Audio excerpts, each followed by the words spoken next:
Welcome back to the podcast, everybody. You're here with the boys of Boys. You're the host of this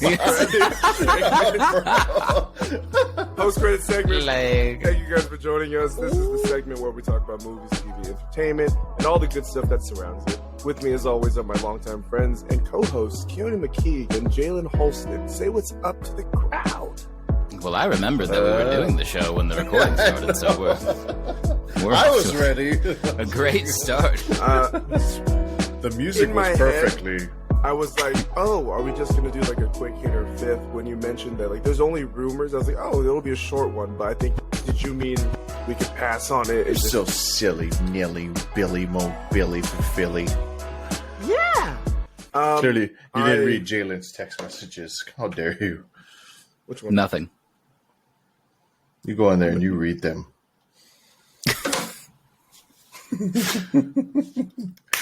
Okay.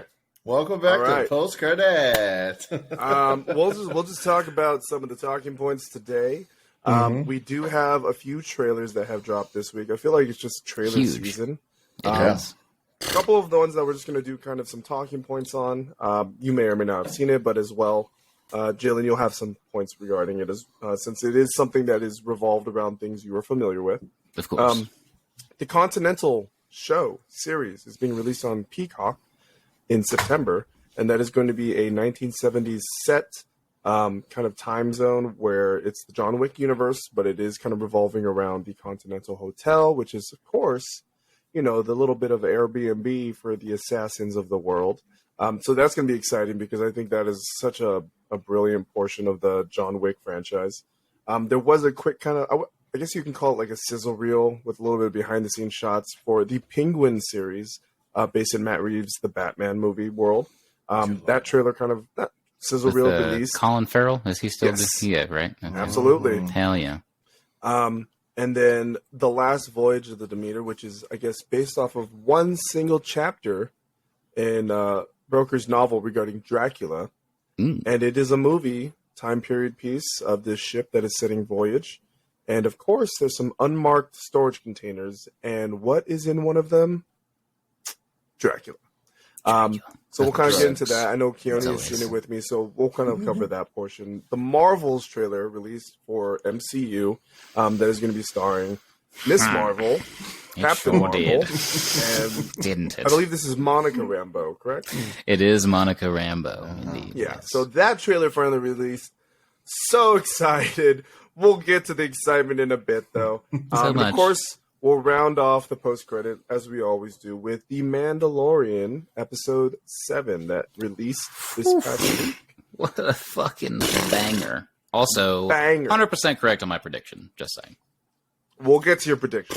I'm just saying. Don't remember it off the top of my head. Just saying.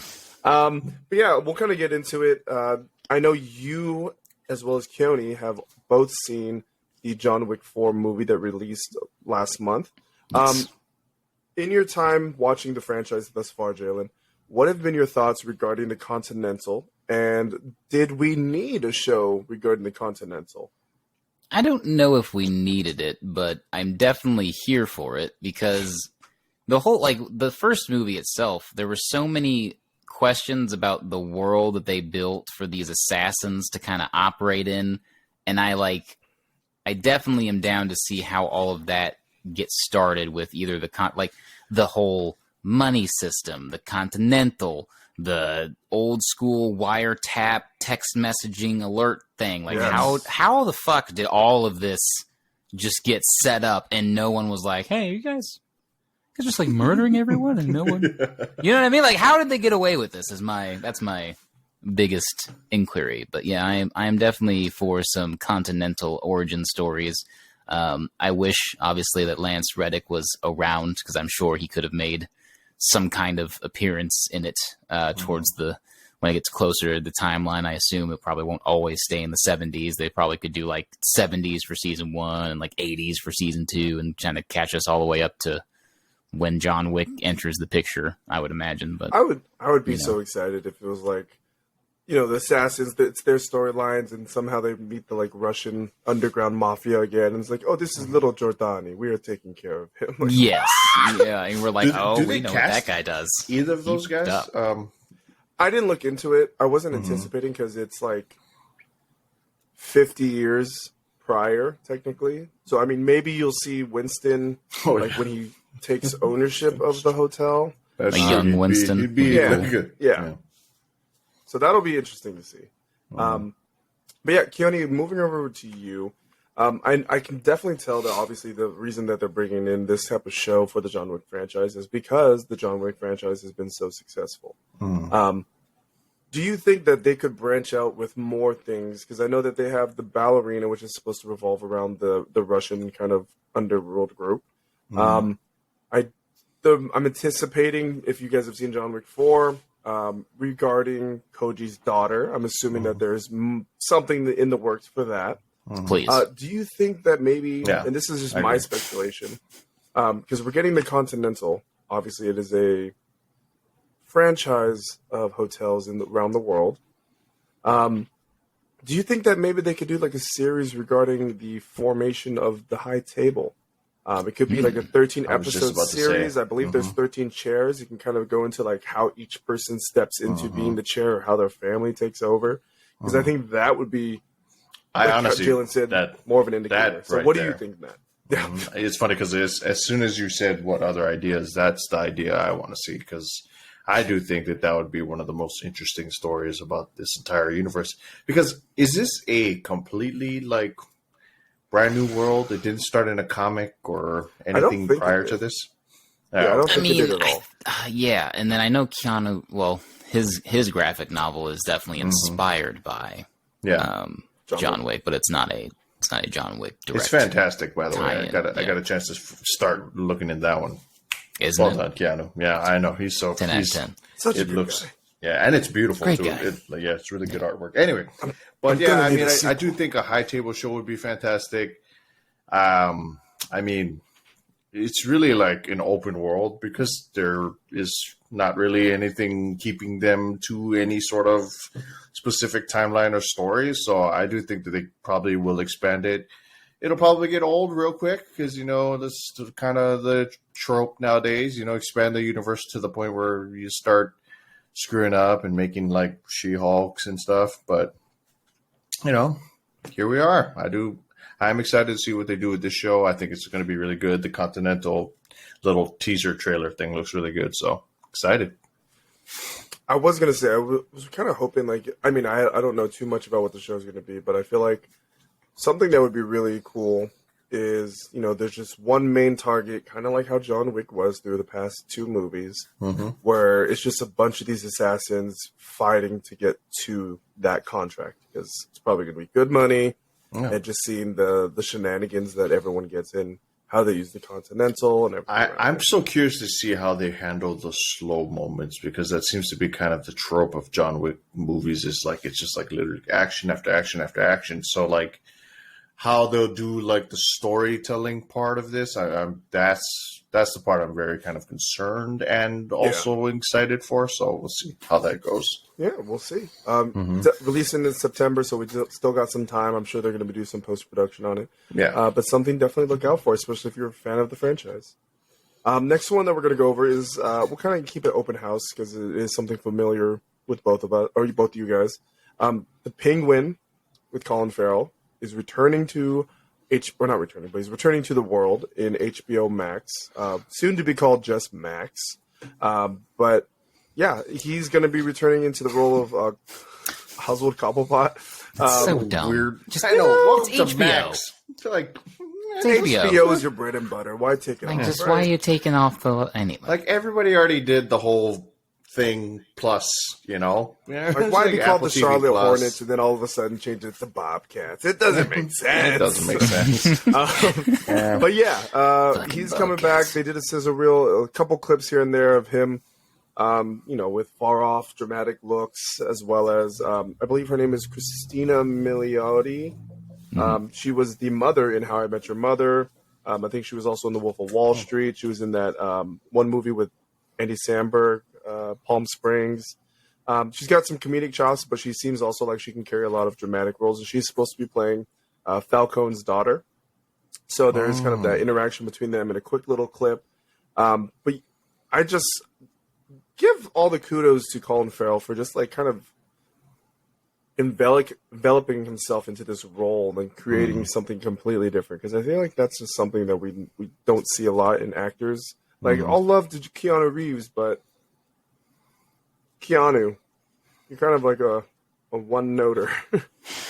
But what do you guys think? Or Jalen, at least, what are you excited to kind of see this show? Is it going to be something you're going to watch week 1, episode 1, or are you going to maybe let it roll, see how the critics hit it?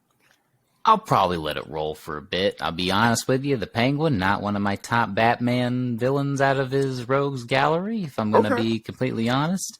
It's also hard to top the Tim Burton version that we got back in the day. That was just... It's Danny fucking DeVito. You can't be... You know what I mean? Like, that guy was a legend. But I think Colin Farrell has definitely given a new way of looking at that character, because I think that's the last time we saw a live-action incarnation of the Penguin. Minus, I mean, you can count Gotham, but I don't count that show for anything, really. I mean, it was what they tried to do Smallville with Batman, and it doesn't work. You know what I mean? This isn't interesting because it's like work when you don't like the guy playing Bruce Wayne. I mean, not only that, but like it doesn't work because there's nothing interesting that happens between his parents dying and then him going off to go train with the League of Assassins. Like it's literally just him waiting to get the inheritance money. Like that's what the show is. And then we're all like, well, is he Batman yet? Or why is he like a ninja now? Like, I don't understand.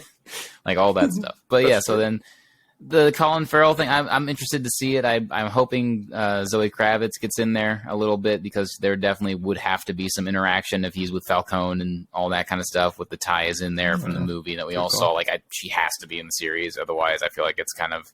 It would be weird if you had a Penguin series that's centered around, you know, like the underbelly of Gotham and obviously all the things that he's going to deal with, and then not have Catwoman kind of wiggle her way in there a little bit. That seems a little weird to me, but maybe, I don't know, maybe she's too expensive now because shit, she killed it. So, I mean, she's going to be a little busy for a little bit. She could have done a multi-picture deal and be just required to come in for that production.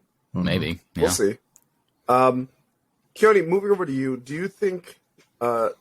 I know that they kind of have said that the DC movies or productions will be all in one world. So they'll be interconnected so that there's no kind of like changes here and there from like the show to the movie, just so that there's kind of one consistent line.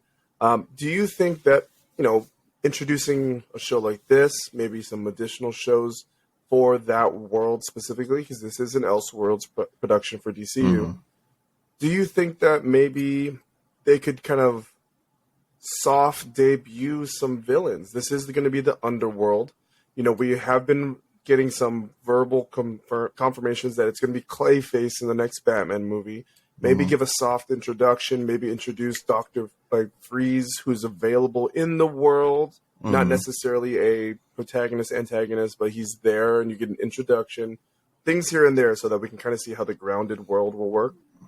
You know, it's funny because I think the part of the trailer that got me the most excited, outside of obviously Colin Farrell just killing the damn game over there, but was just seeing that it would be directed by Matt Reeves. I don't know if he's directed. I think he wrote it.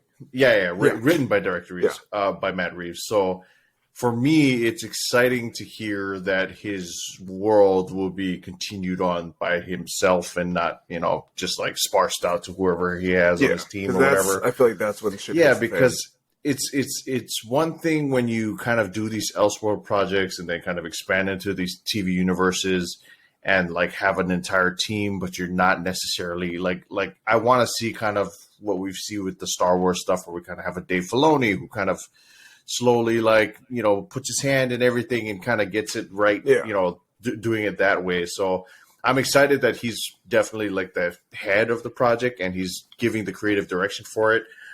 So with that said, I do think that there's possibility of like somebody popping up. I mean, we saw at least a couple. Wait, was it a couple? Was it 1, 2 of the other villains that are actually in the world? Because Joker popped up, I know, at the end. Riddler, Penguin, but there was there was somebody he was talking to at the end. Joker was he's talking to the Riddler. Oh, was it Riddler? Because they were jail cell next to each other. Why did I think it was like some other weird character that they'd mentioned? Yeah, we have a Joker in the Reeves universe, but it's going to be a while because I don't think Joaquin Phoenix is also doing his thing right now, which also that movie looks... It's so crazy that I just can't wait. Lady Gaga. This is going to be Harley a Quinn. musical It's a too. musical. I'm so excited. What is happening? And I don't know, and I want to see it. I need it immediately. And it's like the weird thing is, like you look at, at least in my opinion, you look at Margot Robbie's portrayal of Harley Quinn. You're like, that is Harley Quinn. Yes, literally. That is her. Yeah. And then you look at the Joker world that they created with Joaquin Phoenix, and you're like, yeah, that is Harley Quinn. That is Harley Quinn. That is also Harley Quinn. That is her. Version. I think that's my exact kind of like reaction to like even what Jay said, where Danny DeVito killed it, is just the portrayal that Colin Farrell gives. It's like, for me, it was like kind of like the same, like when you saw like Joaquin Phoenix's Joker after everybody had loved Heath Ledger's Joker for so long. Different, but still, you just love the damn, you know what I mean? Like how well it came out. And I think it's crazy how indistinguishable Colin Farrell and the Penguin are. Because literally, if you didn't know it was him, there's no way you would know it was him. Like, I feel like if they had just never credited it ever, people would just be like, who's this big guy? Like, hey, this older guy's pretty good. Yeah, like legit.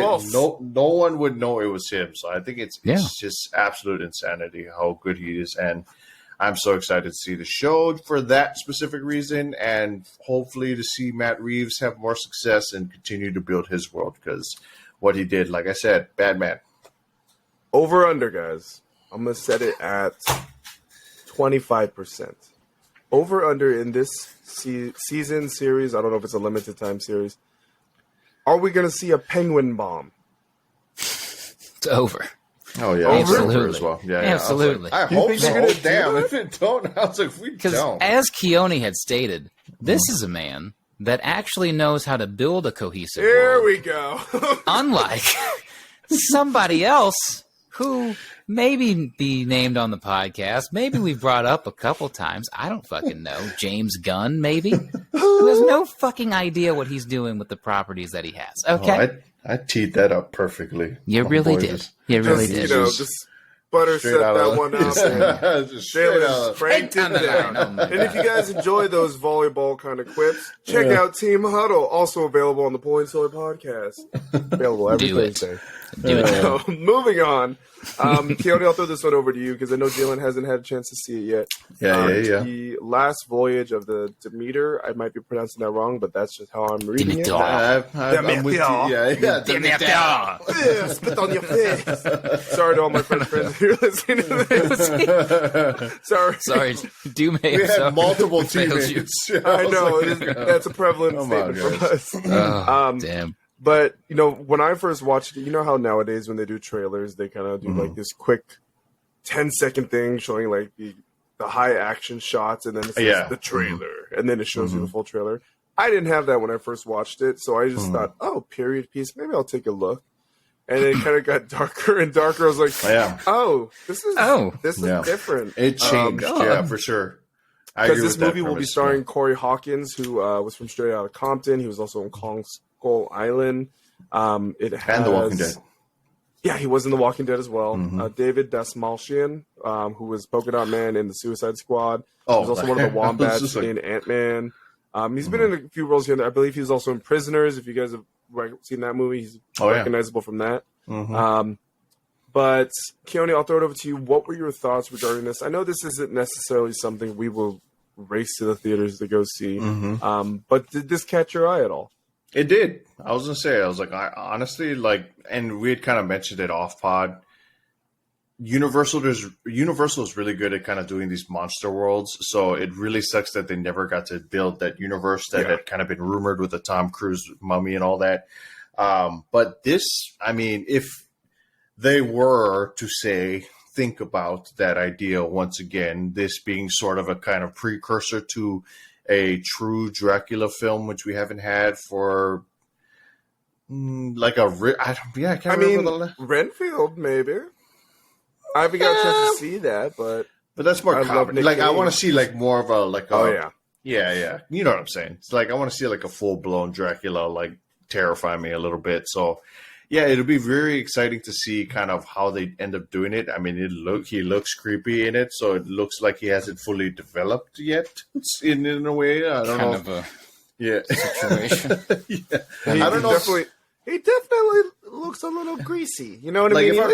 From the I know like the old books. Like I think he kind of sort of gains himself back as he feeds more, right? Like he'll slowly become more I am like not a fan of humanoid. reading, so I can't be 100% sure on that. I thought it was like he was he's literally just the incarnation of a bat or something. Like if he's not, well, if that's the case, he looks like a demon bat baby. He looks like unless he eats literally things. What he looks like. Yeah, he looks like Dracula and Van Helsing when he changes into it. He looks more like but it's all makeup.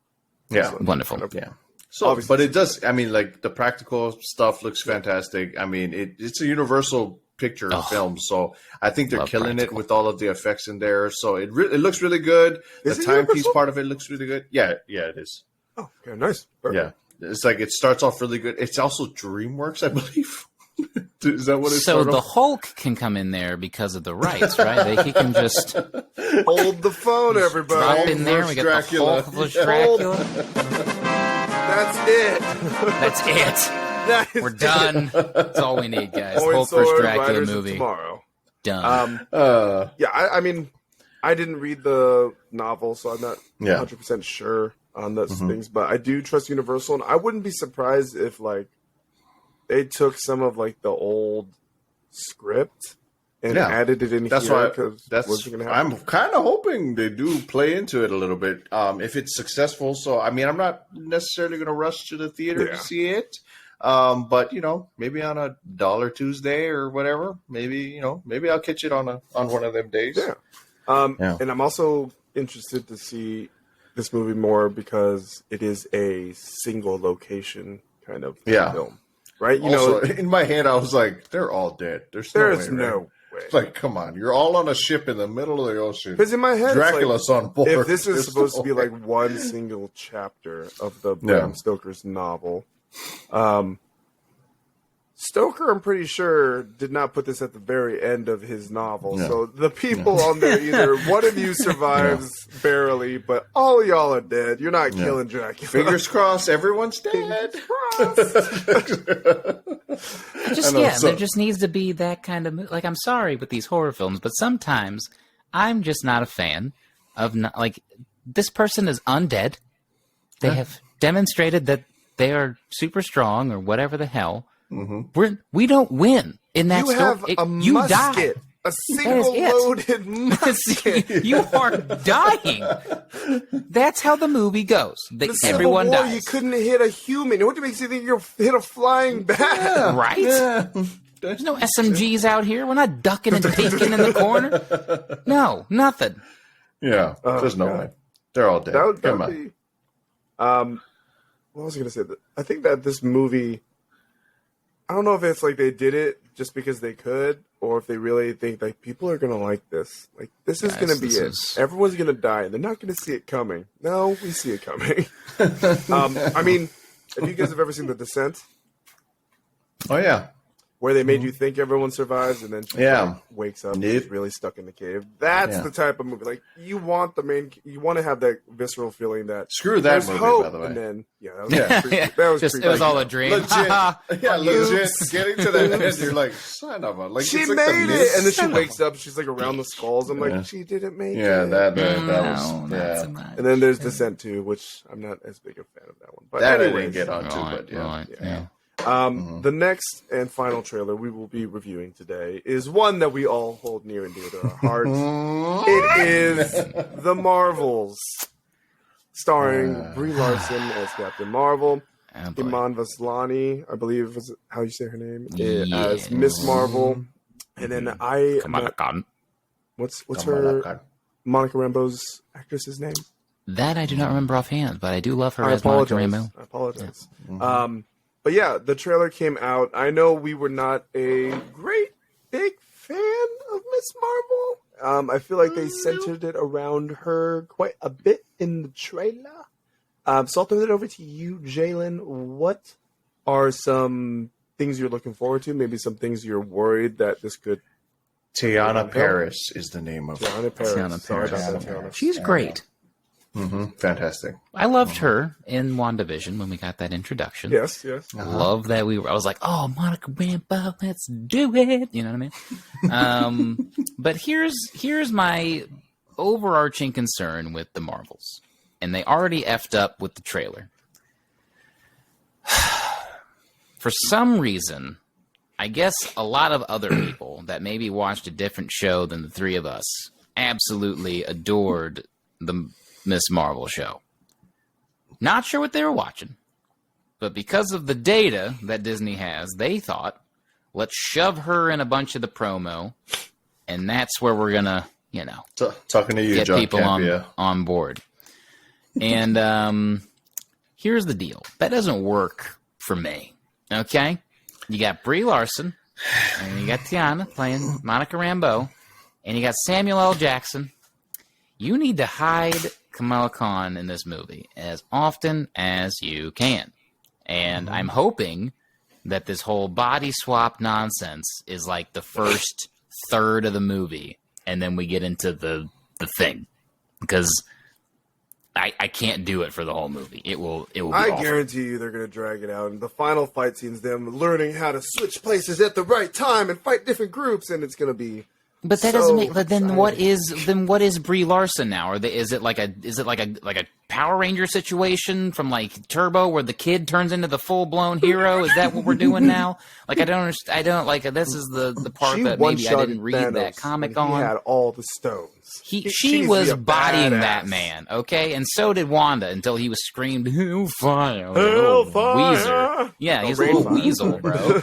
Whatever. Like you got bodied twice by females. In fact, I don't know. Anyway, but yeah, so that's my concern is that there's going to be way too much. I mean, I'm critiquing something that should probably make sense because like it is the Marvels, right? And we just had the whole show with her. Like she should be in the movie.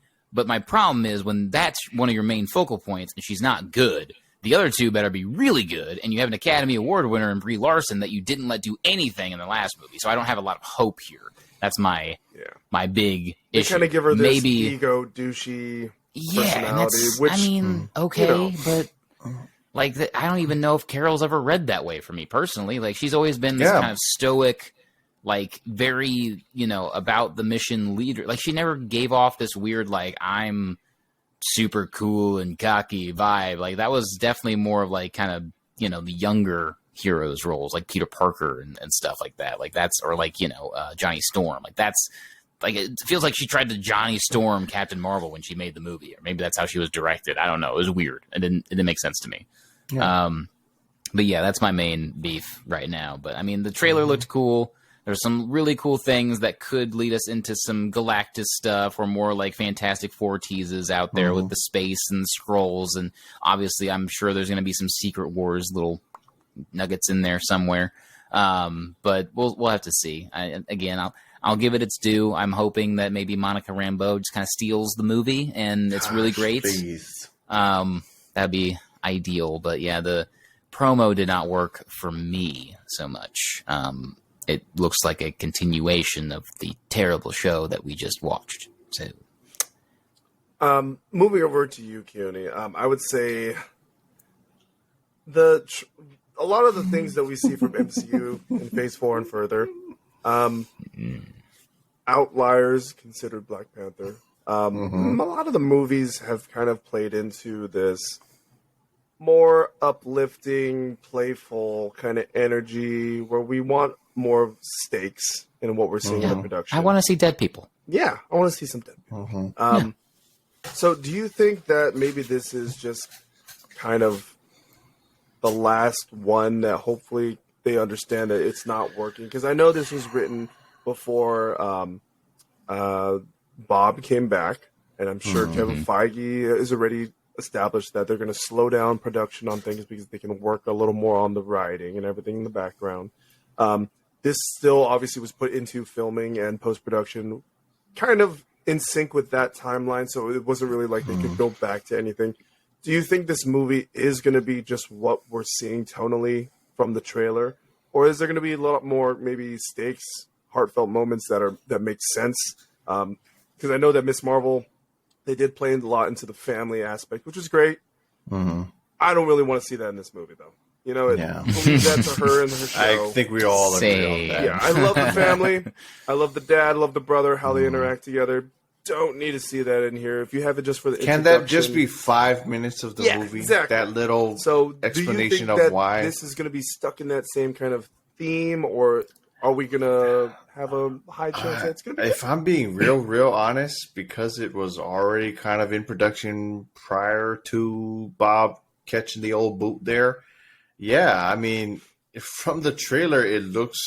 See, and that's my biggest concern with this film. Even though I'm still going to watch it because just Marvel and son of a gun, I can't stop giving them my damn money. But it tonally like just read like a Miss Marvel TV show expansion, which I don't like at all. I don't think if that's the direction that Marvel's heading into. I mean, like to go from what were sort of like more dramatic pieces in like what like the initial phase of like Iron Man and Thor, and obviously Thor kind of got a reboot and became a little bit more on the funnier kind of cutting edge side, but like to go from that and like the Captain America movies and all of that to like this sort of feel, like it to me is kind of making it a little campy, which is not really something I want to see with the upcoming films. But if I'm being real like positive here and being optimistic for what's to come, I do think that they will change it tonally. I mean, obviously with the stakes that are coming and with kind of how Ant-Man ended and sort of like where they're headed towards with like this huge galactic, battle they're going to get into. And then obviously with the influence of Secret Invasion, there are a lot of dark things coming. So maybe that's why we're getting all of this kind of positivity to maybe set us up for something even more dramatic and more depressing when we get there. So I'm hoping that that's why we're getting this. I'm hoping that that's kind of how we're getting set up in a way so that we feel all good and dandy heading into like the final film or like the Secret Wars film, and then something just terrible happens and all of us are like, what the hell just happened? Because that would be nice. I think the last time I really felt like that was the old, Infinity War moment. And I think I'm still waiting for that to happen. Obviously, we've had a lot of like ups and downs, mostly downs for this last phase. But yeah, I'm in full agreement with Jay. Like I'm not excited for the fact that Kamala Khan is like such a prevalent part of this trailer. I hope to God that she is not like the majority of this movie. I really don't want to see that film. If that's the case, like honestly, like it will not be good for me if that's what the film is going to be based on. I'm hoping they give her some acting classes or something just to get the first time production. Yeah, and it looks Marvel. so much better. Huh. Like you could even tell, like the whole like Nick Fury. No worries that I'm in space. I know, my God. Like we're being very nitpicky and aggressive. Right I don't want to see another Miss Marvel. Like she's a teenager. Stop writing her like she's 7. That's the part that fucking kills me. Like teenagers don't fucking talk this way, man. I work with them all goddamn day. They're percentage humans. You know what I mean? True. Like they'd be like, "Holy shit! Why am I in space? Where's my mom? My phone?" Like that's a more realistic line from a teenager than like, "Oh, it's Nick Fury." You know how she should have played it? Exactly how Paul Rudd played Ant-Man when he first met Captain America. Swear to God, that is Captain America. Right on. You're great. And he's Scarlet Witch. I know you too. That's how it should have been. They're pre-adults. You know what I'm saying? Right. Like write it as such. It's just I don't know. We will see. We'll hold out hope. I'm hoping Guardians of the Galaxy at least kind of sets the bar high so that if it falls off a little bit with the Marvels. My buddy at work has also heard my devotion to protesting everything James Gunn, and he still really wants to go see the movie because we've seen a bunch of Marvel stuff already, and he's like, I swear, like I will literally buy your ticket so you can hold on to your not spending money to go see that movie, but we're going to go see that movie. I was like, well, that's a bet then. Okay, fine, whatever. You're damn right. I will get my own snacks because it doesn't go to James Gunn. Exactly. That goes to the theaters. So on that technicality, I will probably be seeing Guardians 3. Damn right. But Comes out next month, right? No. May 4th. Oh, it does come out in May. I missed a golden opportunity to do a Star Wars senior night because that's when ours is for the boys. You I son did the of a luau gun. instead. I didn't think about it at the meeting. Oh my gosh. Yeah. Jay. I dropped the ball on that one. I ain't gonna Now lie you got to to come to Vegas in August. Shut your Coming to face. Vegas. I swear to God. God Now you got damn to come it. to Vegas. Oh, Oh, my gosh, because you screwed that up. Oh, Why are you the way that you are? Why are you the way that you are? Yeah, why are Come to Vegas. Listen. Whoever hang listens out out with there, your friends. put it in the We're comments. spending DM our time Instagram. Let us know. Do you think Jalen should come to Vegas with the boys, the Poi and Soy, so we can do a live in person, 4 of us together in one say yes. room? Huh? Don't say yes, because none of you will be able to pay me what I'm missing out on to go. Hashtag point soy. Right there. You just have to Bang, go bang. for like 24 hours.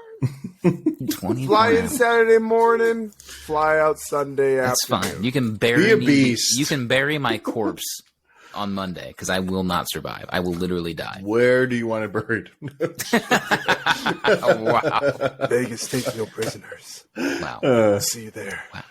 Yeah. I'll Meet bury you you at in Allegiant Hawaii. Stadium. Yeah? America. Yeah? Just come. Come on. We like bury him where like No. Derek Carr's old like locker was. I was He's just like raised drunk from with the like grave. drawings on his face, like sitting in the locker. Like, Yeah. anyways, but yeah, that's our take on the Marvel's trailer. Hoping that maybe the next trailer will give us a little more insight on what the story is. Maybe it gives us a little more excitement. And a little yeah, less Miss hopefully- Marvel. Yeah. Yeah, just. Yeah. But something that we all do love. Episode 7 of The Mandalorian. Woo! The episode right before the finale. So next episode we will be covering that finale. The Mandalorian's episode 7 kind of takes place with the reunion of the different Mandalorian factions. I'm going to throw it over to you first, Keone. Was there any highlights of this? What was some big things that you saw? Did this get you a lot more hyped for the end of the season? Because I do know that the middle of the season kind of had its bumpy up and down with what it really meant for the whole overarching story. But now we seem to be getting into the nitty gritty for these last 2 episodes. What were your thoughts on episode 7? Stupid. It was stupid. Absolutely. Like, just absolutely stupid. I can't believe how much was just introduced and shown. Like, I think the initial scene where they like first like get off, where they first get off and they're like looking at each other and they're like all standing there. I was just like, shut up. I want to see this so Violence. bad. I need know the it just- violence. it just looks so good. I mean, I think where they're headed is getting me just that much more hyped for this damn finale. Like I was already pretty hyped, and I thought I was already there before we had even gotten to this episode. So this episode was just like too much almost. And like when we got to even like the part where they kind of had like the giant pirate ship thing that just I didn't know I needed in my life, but then immediately needed in my life. Yeah, Yes, that on I mean, Mandalore. Yeah. that new group of Mandalorians from there and how they just is it. There's so much about this culture and this world that I really want to know about. I really hope eventually we get to like some sort of prequel of like this. It's as if the last 2 episodes should have shown more of Mandalore, right? Instead of saying, "Hey, go find droids for us," right? Yeah, it's just, I mean, but yeah, there's so much there. I think what they're doing by planting this sort of like all these seeds of like things that we can look forward to in the future, I think is fantastic. And obviously I'll let Jay really get into it because I don't like to talk over the man of Star Wars himself. But I think that there was just when we got there. So I think Jay called it. I'm gonna let him get to that. But yeah, I think it was such a good episode. If you're not watching the show, get on it. I mean, What are you doing? Up. Yeah, What are you literally. actually What are doing? you doing? You're like, what is wrong with you? There's nothing else to watch. Watch this. But yeah, I'm throwing it over to the man. I just that was Jalen, it's it's all it was yours, so sir. You have the floor. Oh, my sweet baby Jesus. I predicted on this show we would see Mr. Moff Gideon himself in episode 7 and 8, and here we fucking go. And this boy been plotting since day one. We knew this.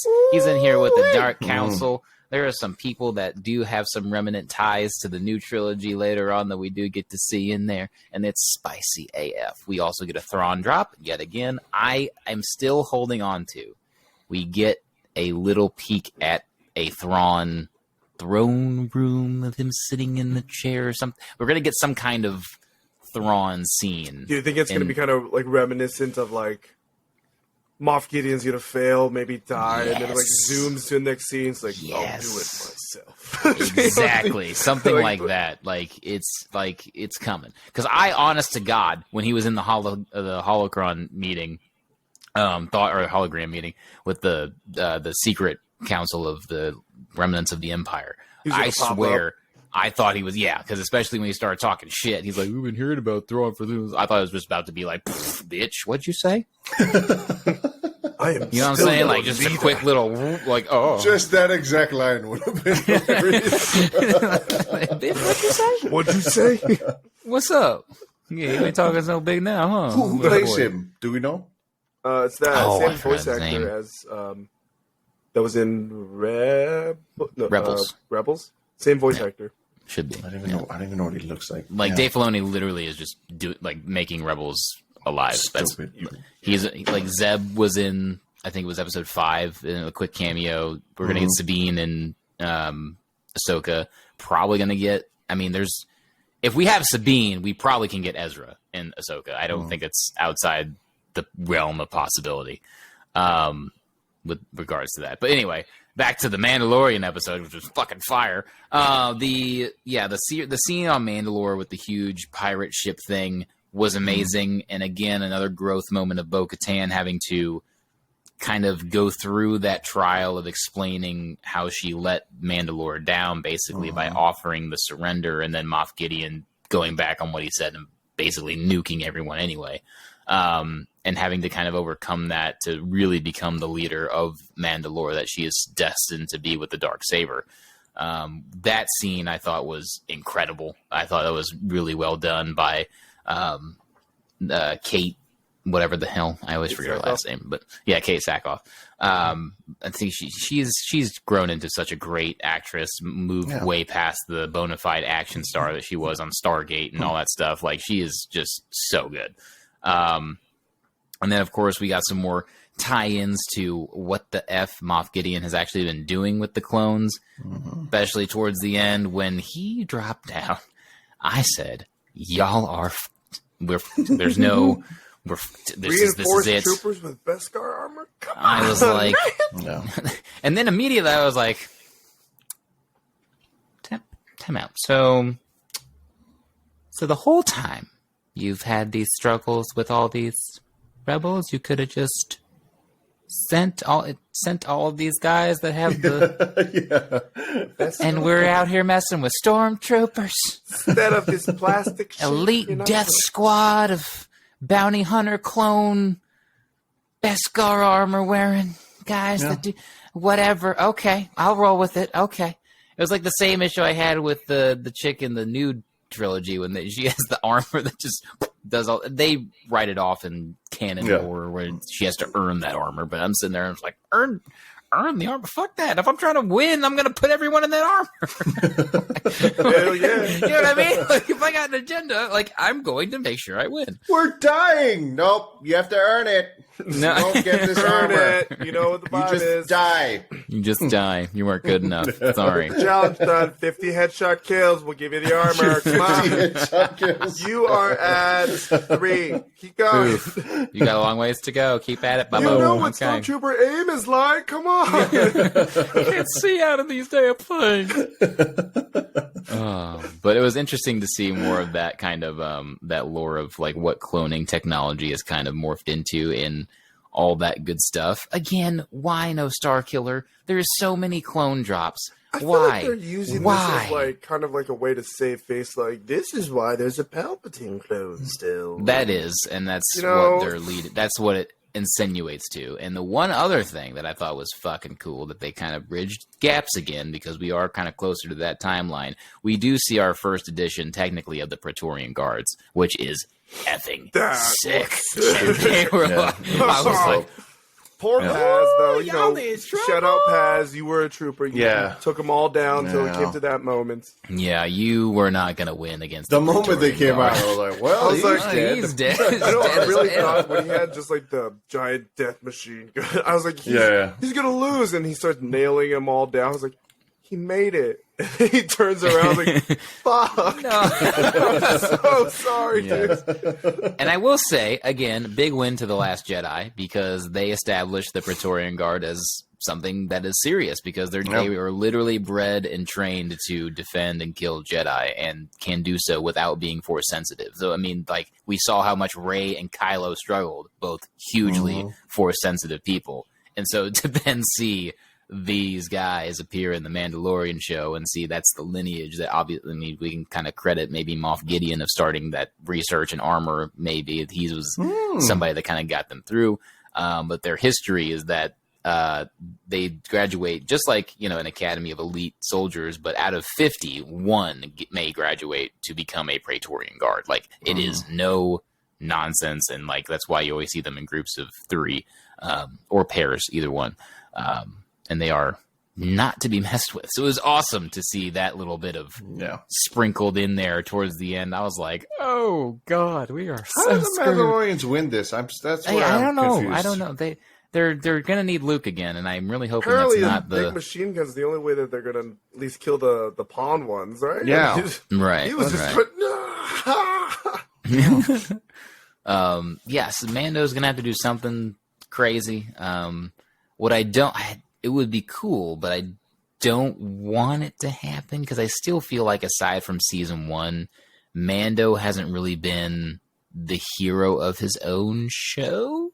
You know what I mean? That's definitely apparent in this. Luke Skywalker absolutely stole season 2. That's literally the only thing people talk about, is the redemption, the air quote redemption of Luke Skywalker, with that whole de-aging Mark Hamill thing. And I will testify again. Recast. You can find a young actor to play a prime Luke. It is absurd to me that you are blowing billions of dollars, what will end up being, if they do some kind of young Luke appearance in a show. Like a just Sebastian Stan? Before he's fucking 100? Yeah, that'd been great. I mean, Sebastian Stan's what, like 40 right now, maybe? That'd be the perfect time. But young Luke is, I think by this time, Luke's only in his mid-20s by the time we get through all the way through the New Hope and Jedi. So, I mean... Timothée Chalamet. Now, if they want to age up Luke and maybe push it closer to when he discovers Ben Solo, I think Sebastian Stan can still definitely pull off that iteration. That would be cool, right? Because then we're getting into later, late 40s Luke. He does the whole tear down the Jedi Temple thing, and then we can lead right into the Last Jedi stuff and all that good stuff. But yeah, I hope that Mando is the hero of his own show in season 3. That's my big hope. It's always cool to see the Jedi stuff, right? Because I'm a Jedi guy, but I want to see Mando do something absolutely badass against Moff Gideon in the fucking. It's a Mando fight now. Like, we're really getting into it. He's got the Beskar armor on. Let's square up. Let's do it. But yeah, also, I can't wait. Have a limited number of those little AIM missiles that kind of. I think so. I think it's more like a we one never and even done. used that once in any of the battles. No, none of them. Not once. Could have used the pre-aim missile things. No. And Grogu did get a form of armor. I know. He got his little. You know what I mean? He got his little droid robot he got his little thing. Pacific Rim. Yeah, you're not suit going on. You're not selling that. Come on, give us the Mando give us armor. the thing that we want, which is him and the Mando. You know what we armor. want. Like, this is a tease, you rotten bastards. Give We're us what we getting want. it in the 8th episode. Yes, I think that's my big prediction. I thought it was adorable, but it was kind of stupid at the same time where he stops them from fighting. He's like, no. Oh, yeah. It was cute. It was cute. It was cute, but I Give was him a way to actually talk without talking. All right, and I thought that was an interesting way to kind of bridge us into that era that I think we are heading towards. As I think they still want to do like 5 seasons, so we are heading in that direction of like more of Din realizing how grown up Grogu is. Like he has been through some shit, you know what I mean? And he's, he's still like a baby and he can't really talk like that. But obviously, like he does want to do things. He wants to be like Dad. He wants to go and like fight and participate and use the training that Luke gave him on the same plan. He'll do the Jedi Temple. I always forget the name of it, but yeah, I think that's an interesting way to kind of do it for now. And then obviously I don't think we're ever going to get the whole Yoda version of Grogu unless we want to wait another 30 seasons. You know what I mean? Like the time it would take to get us there was, But yeah, their species, right when they hit this age, youth gone. Just out of there. But yeah, it'd be interesting. And again, that's just a weird... How is there no other? What is their species? So it's one of those like I want answers, but I'm cool if I never get the answer. Maybe they'll say it. Maybe they won't. Maybe in the future it'll be him deciding to be a Mandalorian or going off with his kind. Who knows? Is it Yoda's kid? You know what I mean? That's my real issue. Well, if it's Yoda's kid, then Yoda is preaching not what he's practicing. You know what I mean? Well, Yoda was kind of... he's a dog. he was kind of a Dumbledore in a sense where he knew the rules, but he always wanted to teach the knowledge that was necessary for his students, if that makes sense. Maybe they're like a spore thing. Maybe they just kind of... It secretes off of them to make another one. Maybe Yoda's like a born-again Christian. Maybe. He's just like, I had my time. I was that player. You know what I'm talking about? Now I got a lightsaber instead. Hey, yo, it's Yoda. It's Yoda, guys. What's up? Thanks for joining me on my TikTok. Let's go. Oh, man. I like how we did that. We didn't even talk in the Yoda voice and grammatical breakdown. But yeah, I'm hoping we see older Grogu because I'm gonna be honest. I feel like this season's like I'm getting a little tired of baby Yoda in the idea that he can't communicate more with us. They give him a little steps here and there. But it's just like, I don't need to just see like a baby this whole time. Like, give me something. You could still keep him young and cute, make him just a little more verbal or something, a little taller. Maybe not so like Team America while he's walking, Yeah. But good episode. I'm hyped for the season finale. I'm hoping it hits hard because I think Katie Sackhoff has been vocal about, she said this one is like a very emotional and people are not ready for it, so if they kill her, happening. You son of a gun, she's gonna die. Happening. Son of a bitch. Do you think she would flaunt her own death? Or now that I think about it, she's definitely gonna die. Son of a bitch. It makes the most sense. Son of a motherless goat. That explains why they built her up so much this season. Damn it! So why are we so now? Good? Din Djarin's gonna have to be the damn king, even though he's gonna have to fall into the presence of son of a bitch. Well then, I'm so angry. We've hit you guys with some potential news, so we'll find out if we are correct within the next week. Yeah. But that should do it for us today on this post-credit segment for the Point Soy podcast. Guys, let them know where they can find you, starting with you, Keone. You can find me on Instagram, Twitter, and Twitch at Keone. That's KAYOHKNEE. And Jalen. You can find me on Twitter at Jalen Holston, Instagram at ArtByJalen, and then, of course, Twitch at Mogathanos_LGG. Perfect. And you guys can find me on Instagram, Twitter, and Twitch at NolanKYT, NOLANKYT, and also give our podcast Instagram a follow, The Poi and Soy Podcast. We are putting reels out every week for every segment we have. We definitely want you guys to kind of get involved a little more with those if you guys are interested. We have a new volleyball one for coaching and kind of just the world of our perspectives on the game, as well as just coaching in general. So even if you're a basketball, football, baseball coach and you want to take some things out of it, stick around, Find out. Come on in. Come Good on time. in. All are welcome. But yeah, that'll do it for us here. Thank you guys for joining us, and thank you guys for making us a part of your day. We enjoyed having you be a part of ours. From all of us here at Boy and Soy, good vibes and love, everybody. Bang, bang.